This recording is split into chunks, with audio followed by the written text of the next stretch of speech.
بسم الله الرحمن الرحيم الحمد لله والصلاة والسلام على رسول الله وعلى آله وأصحابه أجمعين أما بعد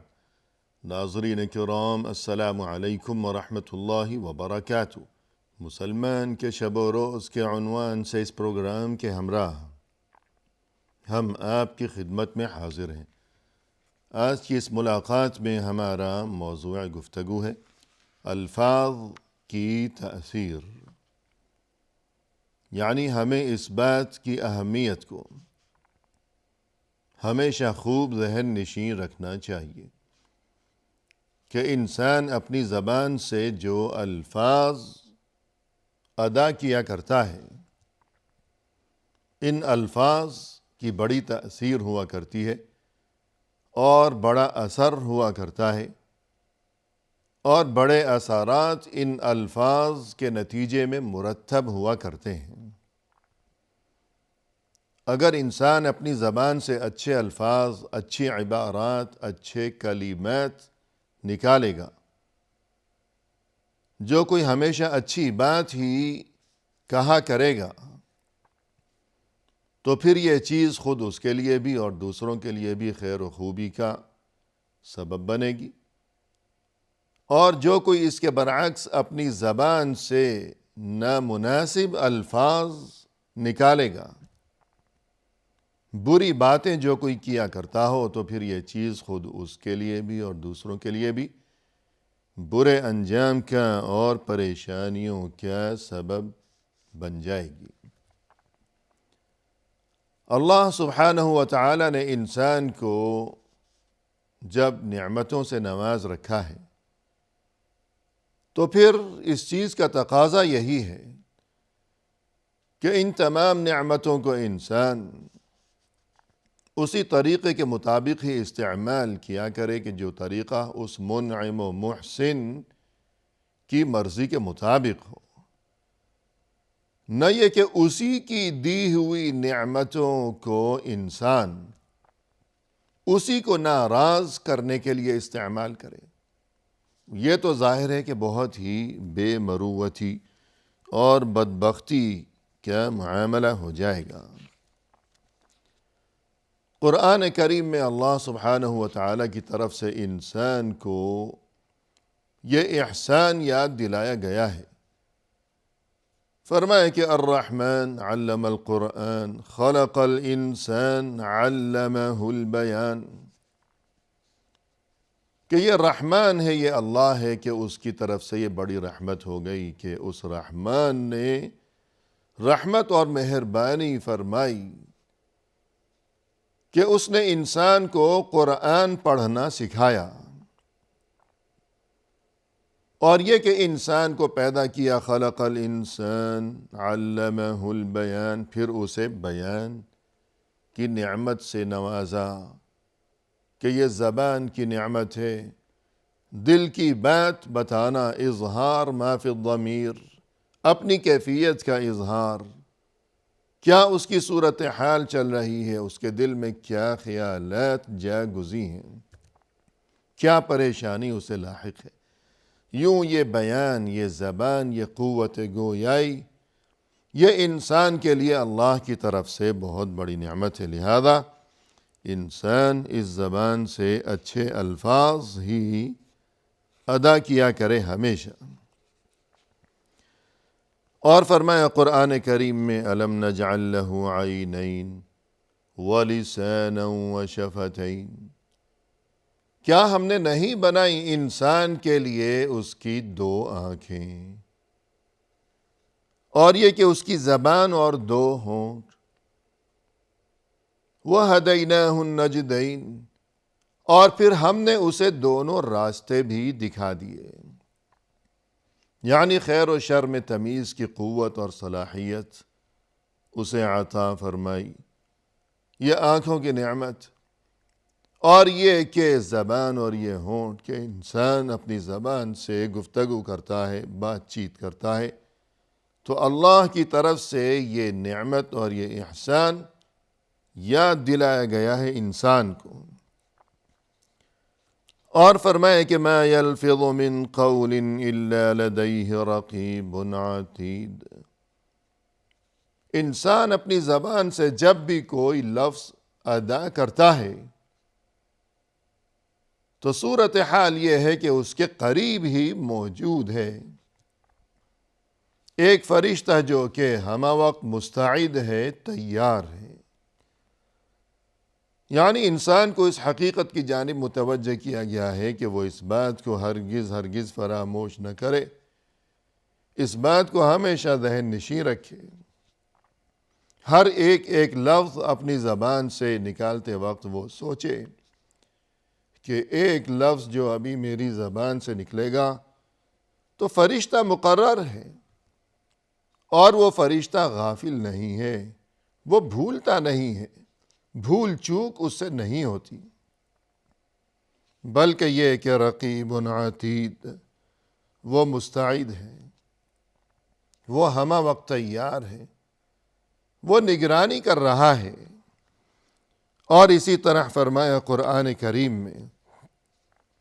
والذین هم عن اللغو معرضون، اور یہ لوگ لغو سے اعراض کیا کرتے ہیں۔ یعنی قرآن کریم کی ان آیات میں اللہ کے جو خاص بندے ہیں، جو حقیقی اہل ایمان ہیں، ان کی چند علامات اور ان کی متعدد صفات بیان کی گئی ہیں۔ تو اہل ایمان کی ان صفات کے تذکرے میں ایک یہ صفت بھی بیان کی گئی کہ وہ لغو سے اعراض کیا کرتے ہیں، یعنی ہر کوئی ایسا کام یا ہر ایسی بات کہ جس میں انسان کے لیے نہ تو کوئی دنیاوی فائدہ ہے، نہ کوئی آخرت کا فائدہ ہے، تو اس قسم کی فضول باتوں سے اعراض کرنا چاہیے کہ اللہ کی طرف سے قرآن کریم میں یہی اہل ایمان کی علامت بیان کی گئی ہے۔ یعنی انسان فضول باتوں سے اپنی زبان کی حفاظت کیا کرے۔ رسول اللہ صلی اللہ علیہ وسلم نے ارشاد فرمایا من حسن اسلام المرء ترکہ ما لا یعنی، اچھے مسلمان ہونے کی علامات میں سے ایک علامت یہ بھی ہے کہ انسان ایسے کام نہ کیا کرے کہ جن کاموں سے اس کا کوئی تعلق نہیں ہے، کوئی ایسا کام یا کوئی ایسی بات کہ جس سے اسے کچھ لینا دینا نہیں ہے، کہ جس سے اس کا کوئی تعلق ہی نہیں ہے، تو اس قسم کے کاموں سے بچنا اور اسی طرح اس قسم کی باتوں سے بچتے رہنا چاہیے کہ اچھا مسلمان ہونے کی ایک علامت رسول اللہ صلی اللہ علیہ وسلم نے یہ بیان فرمائی ہے۔ الغرض انسان اپنی زبان سے جو الفاظ نکالتا ہے اور جو جملے ادا کیا کرتا ہے تو ان کی کتنی تاثیر ہوتی ہے، اور اس کے ان الفاظ کی وجہ سے کیا کیا نتائج مرتب ہوا کرتے ہیں، تو اس سلسلے میں اگر غور کیا جائے تو حقیقت یہ ہے کہ یہ کلمہ طیبہ لا الہ الا اللہ محمد الرسول اللہ صلی اللہ علیہ وسلم، اس چیز کی شہادت دینا، گواہی دینا، توحید و رسالت کا اپنی زبان سے اقرار کرنا کہ یہ اتنا بڑا کلمہ ہے، یہ اتنی عظیم ترین اور اتنی اہم ترین یہ جو گواہی ہے، یہ جو کلمہ شہادت ہے، اشہد ان لا الہ الا اللہ، کہ جب کوئی انسان مسلمان بنتا ہے، دائرہ اسلام میں داخل ہوتا ہے، تو وہ یہی الفاظ اپنی زبان سے ادا کرتا ہے۔ تو یہ بھی الفاظ ہیں کہ ان چند الفاظ کی بدولت اس کی دنیا ہی بدل گئی، اور یہ کہ اس کی آخرت سنور گئی، اور یہ کہ اب وہ جہنم کا ایندھن بننے کی بجائے، جہنم کی آگ میں جلنے کی بجائے، وہ اہل جنت میں، اہل ایمان میں شامل ہو گیا۔ کس وجہ سے؟ لا الہ الا اللہ پر ایمان، اور یہی چیز، اس چیز کا اپنی زبان سے اقرار کرنے کی بدولت۔ تو یہ بھی تو محض چند الفاظ ہی ہیں۔ اسی طرح فرمایا رسول اللہ صلی اللہ علیہ وسلم نے، من كان آخر كلامه لا الہ الا اللہ دخل الجنہ، جس کسی کی زبان پر دنیا سے رخصتی کے موقع پر آخری وقت، آخری کلام یہی ہوا، آخری الفاظ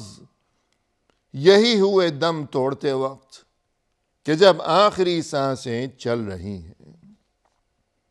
یعنی بوقت انتقال جس کی زبان پر یہ الفاظ ہوئے کہ لا الہ الا اللہ،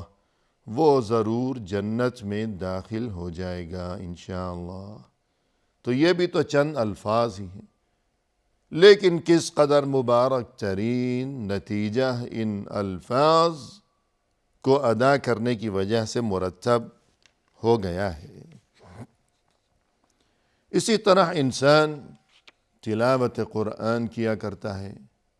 اللہ کا ذکر کیا کرتا ہے، اللہ کی تسبیح اور حمد و ثنا بیان کیا کرتا ہے، تو یہ سب بھی تو الفاظ ہی ہیں کہ انسان اپنی زبان سے اٹھتے بیٹھتے یوں کہتا ہے کہ سبحان اللہ والحمد للہ ولا الہ الا اللہ واللہ اکبر، کبھی کہتا ہے کہ لا حول ولا قوة الا باللہ وغیرہ وغیرہ۔ تو یہ تمام باتیں جو اپنی زبان سے وہ ادا کرتا ہے، اور اس قدر عظیم ترین اجر و ثواب کا وہ مستحق قرار پاتا ہے، تو یہ بھی تو الفاظ ہی ہیں۔ اور اسی طرح انسان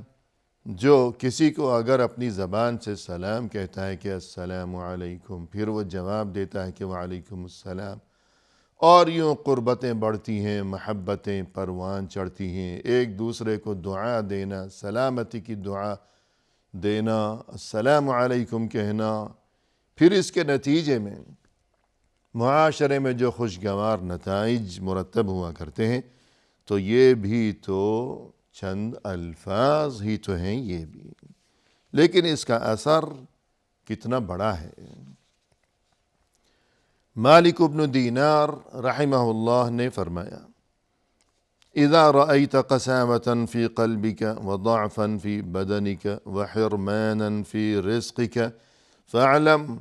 أنك قد تكلمت فيما لا يعنيك۔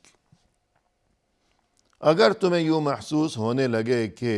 دل میں کچھ عجیب سی گویا کہ کدورت ہے، کہ دل میں بے چینی ہے، دل خوش نہیں ہے کہ نہ جانے کیا معاملہ ہے، اور پست ہمتی، بے ہمتی کے جسم بھی بس گویا کہ مرجھایا ہوا، دل بجھا ہوا اور جسم مرجھایا ہوا کہ ہمت ہی نہیں ہے، اور رزق میں کمی، تب تم سمجھ جاؤ کہ تم نے فضول باتیں کی ہیں، ایسی باتیں کی ہیں اپنی زبان سے، ایسے الفاظ تم ادا کرتے رہے کہ جو تمہیں ادا نہیں کرنے چاہیے تھے، فضول باتیں جو کوئی کرے گا، نامناسب قسم کے الفاظ بھی تب اس کی زبان سے نکلیں گے، جتنا جو زیادہ بولے گا اتنا ہی پھنسے گا، اور جب زیادہ بولے گا تو ظاہر ہے کہ پھر نقصان تو ہوگا، اور جب نقصان ہوگا تو دل بجھ جائے گا، اور یہ کہ اس کا جسم بھی اس میں پست ہمتی، جب دل پریشان ہوگا تو جسم میں چستی کہاں سے آئے گی؟ جبکہ مقولہ مشہور ہے کہ من سکت سلیما، جو کوئی جس قدر زیادہ خاموش رہے گا اتنا ہی وہ سلامت رہے گا، جتنا خاموش رہے گا اتنا ہی سلامت رہے گا۔ ایک خاموشی سے ٹلتی ہے ہزاروں مشکلات، جو رہا خاموش سمجھو مل گئی اس کو نجات۔ خاموش رہے گا تو سلامت رہے گا۔ اور جیسا کہ کہتے ہیں کہ وہی مچھلی کانٹے میں پھنستی ہے کہ شکاری نے کانٹا پھینکا ہے پانی میں، دریا میں، جو مچھلی منہ کھولے گی تو وہی کانٹے میں پھنسے گی، اور اگر مچھلی اپنا منہ بند رکھے گی، منہ کھولے گی ہی نہیں، تو کانٹے میں کیسے پھنسے گی؟ اور اسی طرح مثلا انسان کی زندگی میں، انسانی معاشرے میں جو بہت ہی اہم ترین معاملات پیش آیا کرتے ہیں کہ مثلا نکاح ہے۔ نکاح، شادی بیاہ، یہ کوئی معمولی بات تو نہیں ہے۔ دو خاندان آپس میں جڑ گئے، زندگی بھر کے لیے میاں بیوی کا رشتہ، پھر ان کے ہاں بچے پیدا ہوں گے، تو یہ تو بہت نازک معاملہ ہے، بہت اہم بات ہے یہ۔ تو یہ نکاح، میاں بیوی کا رشتہ، اور یہ خاندانوں کا وجود میں آنا، نئے گھر کا بس جانا، تو یہ بھی چند الفاظ کی وجہ سے ہے کہ نکاح کے دو بول جو پڑھے گئے ہیں تو وہ بھی تو الفاظ ہیں، مگر ان کی وجہ سے کتنا بڑا یہ نتیجہ سامنے آ گیا ہے کہ دو خاندان جڑ گئے، نیا گھر بس گیا۔ اور اسی طرح طلاق، کہ انسان بعض اوقات غصے میں آ کر اپنا گھر اجاڑ ڈالتا ہے، بچے در بدر ہو گئے، اور خود بھی بعد میں پریشان کہ سکون تو اسے بھی نہیں ملتا۔ یہ تمام تر بربادیاں کہ بچے اس کے در بدر ہو گئے، گھر اس کا اجڑ گیا، اور خود بھی ہمیشہ کے لیے پریشان، تو یہ سب کچھ کیوں ہوا؟ طلاق کی وجہ سے ہوا۔ تو طلاق کیا ہے؟ وہ بھی تو ایک لفظ ہی ہے، ایک لفظ ہے طلاق، کوئی لمبی چوڑی بات تو نہیں ہے۔ ایک لفظ منہ سے نکالا ہے کہ میں طلاق دیتا ہوں، کہ طلاق، تجھے طلاق، ایک لفظ ہے یہ بھی، مگر اس ایک لفظ کی تاثیر کتنی بڑی ہوئی کہ سب کچھ لمحہ بھر میں، پلک جھپکتے ہی سب کچھ لٹ گیا، برباد ہو گیا۔ وہ ہنستا بستا گھر، وہ جو کہ آباد تھا ابھی چند لمحے قبل تک، جہاں خوشی تھی، جہاں قہقہے تھے، جہاں بچوں کی مسکراہٹیں تھیں، وہ سب کچھ برباد ہو گیا۔ کیوں؟ ایک لفظ کی وجہ سے کہ طلاق، اپنی زبان سے یہ لفظ کہا ہے، اور یوں سبھی کچھ برباد ہو گیا۔ الغرض انسان کی زبان سے جو بھی ایک لفظ نکلتا ہے تو یا اس کے اچھے نتائج ہوں گے یا اس کے نتیجے میں بربادی ہوگی۔ لہذا دین اسلام کی تعلیم یہی ہے کہ انسان ہر ایک لفظ اپنی زبان سے ادا کرتے وقت سوچا کرے، غور و فکر کیا کرے۔ اسی کے ساتھ ناظرین کرام، فی امان اللہ، وآخر دعوانا ان الحمد للہ رب العالمین۔